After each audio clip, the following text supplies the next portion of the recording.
think that's always a very interesting question, and it's something I've been asked a variety of times. And I will rephrase the question because the question suggests that I knew where I wanted to be and that I understood my field that I'm currently in. Many of us had broad interests. We did not necessarily know that we wanted to be this, we wanted to be that. I had definitely things that I enjoyed. I have definite things that I admire, but I don't particularly want to do. I knew that at a certain point when by the time I'm through college and all that, that yes, I liked certain STEM fields. I like biomedical research. I knew that I never wanted to be in healthcare. Frankly, I'm phobic of hospitals. I've never been interested in delivery of med care, so I was never attracted to being that. So what do I want to do? I like being a researcher. So, okay, that's great. That's still a very broad thing. I begin to dabble. I start graduate school. Let's forget what I actually said in my graduate school application about knowing what I wanted to do. At that time, I said I was inspired by these developmental neuroscience experiments that really opened my eyes about the discovery, the accidental discovery, but also how, in essence, a prepared mind then takes advantage of something and goes forward. And that is what drew me to graduate school, to try things out. But it has been that way of discovery. I started off doing some things in neuroscience, but looked at the field as the field was being taught to me. The dogma made no sense. And hence, my passion of things was finding where the rough edges were, that the intersections, and that what was going on at the time in the field didn't seem to make sense. So how could I ask the question? How could I have clarity? And so that's how I got into doing neuroimmunology, looking at how the blood and the brain interact, that the brain is not isolated from the immune system. It is not isolated from the rest of the body. It engages the body. It's in dynamic interactions. It's a two-way street. And it was from what I thought was nonsensical to make sense. So that's how I got involved in the area of research. Actually, whether I was going to get into research was more of trying things out. And I also tell the story when I started graduate school, I was listening to somebody, a very senior scientist, introduced to all of us and saying that I can't believe that I'm getting paid for my job. I, would do this for free. And I had this sort of panic when on the first day of graduate school, listening to folks say that I'm clearly not that individual. Either this person's just doing propaganda, or if that's actually true, it's really scary, because I was entering this as in, well, I have to do something to get paid. And of all the things I could see coming to grad school, going on to do research seems the best of it. But no, I don't think I love it as enough to not get paid. And what I now tell my students is, at this point, oh my God, I would do this for free. I am compelled to do this. I have to do this. I have discovered myself, but I did not know this is where I was going to be. So that's my very long answer to that. It's a discovery, it's iterative. And I have gotten to a place where I'm very passionate about being a faculty member, a researcher, being somebody a part of the editorial community, of communicating research. And it's all been iterative, stepwise, where I see problems, you get attracted to it, and you stay where you have impact and where you feel compelled to have impact.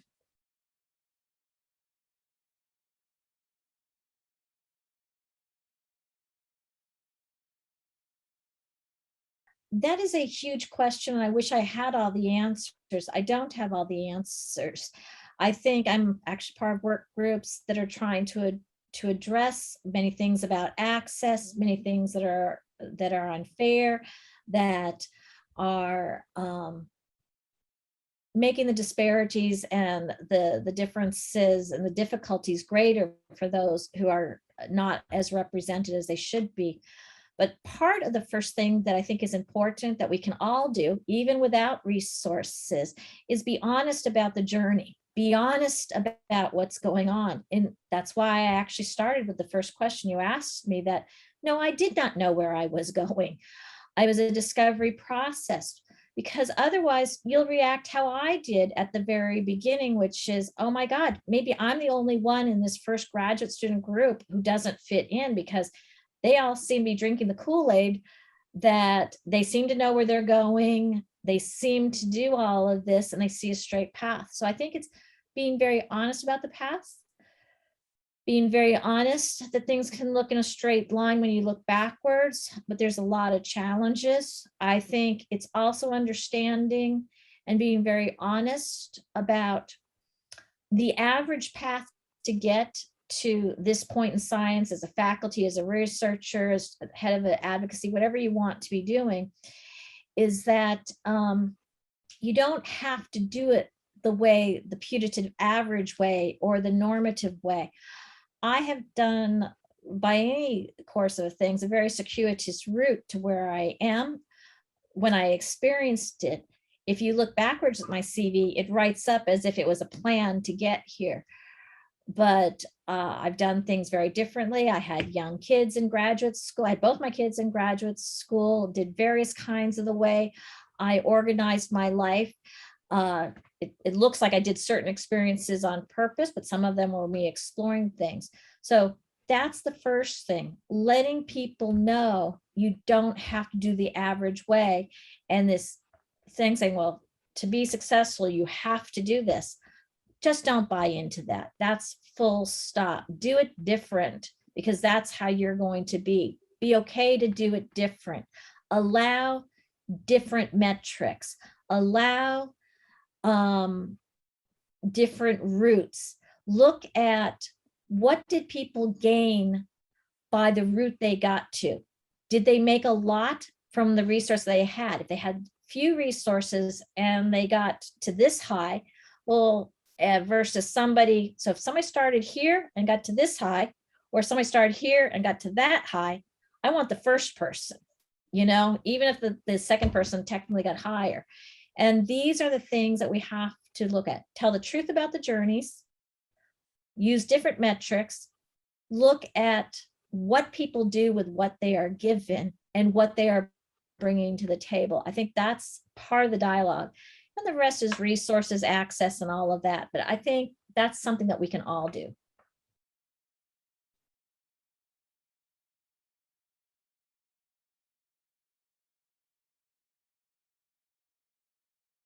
There's like so many I could talk about in science.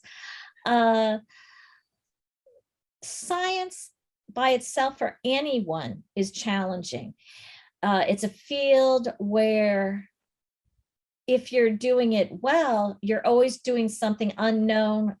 Cutting edge means known's at your back, total blackness, unknownness is in the front, and that you're always challenging whatever you think you know to see if it's true and how it could be wrong. You're putting everything up for criticism all the time. It's funding is often at 10%, so that means 90% failure rate. That's going to be hard for anyone. So as a woman in science, it's having the space and time to do all that. Feeling that you can express yourself, finding folks who will give you honest criticism has been a challenge, and also feeling comfortable to be yourself. And I think, at a certain point, I embrace the fact rather than hiding the fact that, yes, I have young kids in graduate school. Yes, I have certain priorities, and embracing that, and even incorporating that into my research. I work on microglia, the tissue macrophage of the brain. It's very purposeful that I talk about these as being the moms of the brain. I use my life and these things to normalize what one visualizes as a research scientist. You don't have to be something that's almost like a royal priesthood where you're just isolated, or a monk or a nun or whatever, isolated as a scholar. You're part of a community. So those have been the difficulties, is I think working in all the aspects of your life, all the usual problems that people talk about are there. I don't have to really go on and expand those. But I think that's it, is trying to find ways to embrace yourself, find ways to honestly just be that person in the world and take control of the whole situation from your viewpoint.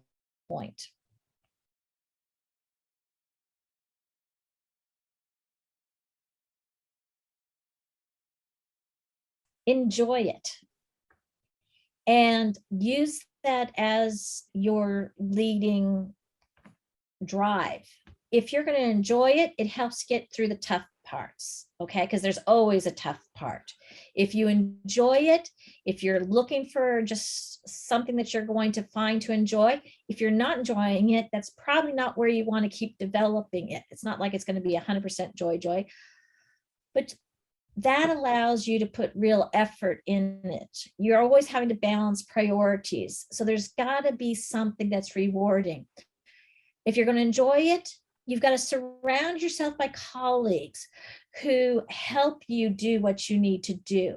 If you're going to enjoy it, you find mentors, you find trainees, you find all these things to amplify.